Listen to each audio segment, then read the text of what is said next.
Monsieur l'arbitre, bonjour. Bonjour. Bienvenue à Toulon. Merci. On va chercher à comprendre ce qui vous a amené à être arbitre. Vous avez commencé très jeune, hein. Je crois que vous avez commencé à l'âge de 16 ans. C'est ça, 15 ans exactement. C'était la période où je juge l'arbitre. C'est là où la fédération avait mis en place le cursus de 3 équipes en moins de 15 ans, parce que c'était des minimes en moins de 15 ans à l'époque.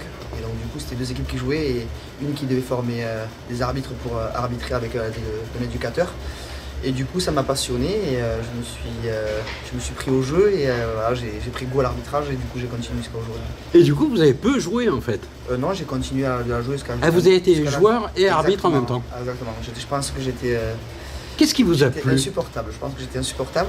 Ah ouais? Des collègues, oui, parce que je pensais connaître la règle et du coup, c'était un peu compliqué. Mais qu'est-ce qui m'a plu? Beaucoup de choses. D'abord, le jeu, parce que je suis passionné par le jeu. Ensuite, participer à la performance de la rencontre, ça me plaît beaucoup aussi. Et à la fois, voilà, j'avais cette vocation en moi qui me disait que ça me plaisait et donc je me suis investi pleinement à l'intérieur. Alors aujourd'hui, vous êtes un arbitre semi-professionnel.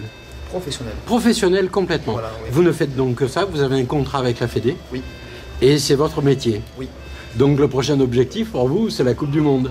Je serais prétentieux de dire la Coupe du Monde 2019. Parce que vous êtes jeune, hein? Ouais, parce qu'il y a 4 arbitres pro devant moi qui sont installés depuis quelques années et qui méritent amplement d'aller à la Coupe du Monde au Japon. Mais en soi, voilà, je vais travailler et tout donner pour que c'est en 2023 que je puisse postuler pleinement à cette compétition-là. Eh bien, un arbitre professionnel, votre semaine, c'est quoi? En fait, le lundi, elle est axée sur la récupération comme des joueurs, donc le matin récupération. On a des analyses vidéo à faire avec des feedbacks à rendre au superviseur de la rencontre, au sélectionneur de la commission de la direction nationale de l'arbitrage.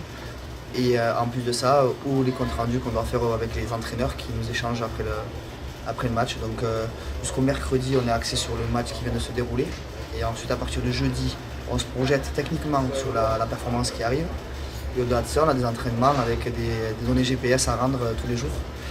Et ça, c'est contraignant pour vous? Vous êtes obligé de suivre un programme d'entraînement, de conditions physiques? Non, contraignant non, ça fait partie de la loi du sportif de haut niveau. Donc du coup, non, contraignant non, ça fait partie de notre métier, donc il faut l'accepter. Alors parlons des règles, si vous le voyez bien. Cette année, on voit cette règle du 8+4 là. C'est pas un peu les Champs-Élysées maintenant sur le terrain? Alors, comme j'ai pu déjà le dire à d'autres confrères à vous, nous on est là, on est garant de la règle et on est là pour faire appliquer strictement la règle qui nous est donnée. Donc à partir du moment où la règle nous dit qu'on peut avoir 8 remplaçants plus 4, on est là pour faire appliquer la règle et j'ai pas de position à avoir à ce sujet-là puisque je suis là pour la faire respecter. D'accord. Il y a un sujet, l'intégrité physique. Hein. Dans la semaine, il y a eu des nouvelles propositions.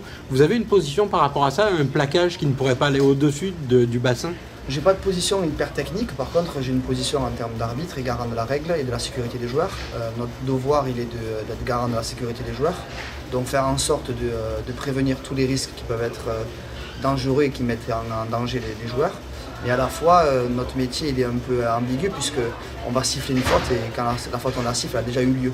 Donc l'incident a pu déjà avoir lieu. Donc le but du jeu c'est que le législateur légifère par rapport à ça. Et puisque nous sommes garants de la sécurité et de la règle, on fera appliquer ce que les instances dirigeantes nous diront de faire appliquer. Alors depuis quelques temps maintenant, vous avez un arbitrage vidéo, on se rappelle d'une certaine finale où il a fallu regarder plusieurs fois. Avec le recul, le regard que vous portez, c'est une aide à la décision pour vous? Oui, carrément. Ça vous aide à mieux arbitrer? Oui, c'est surtout un confort, c'est surtout une aide.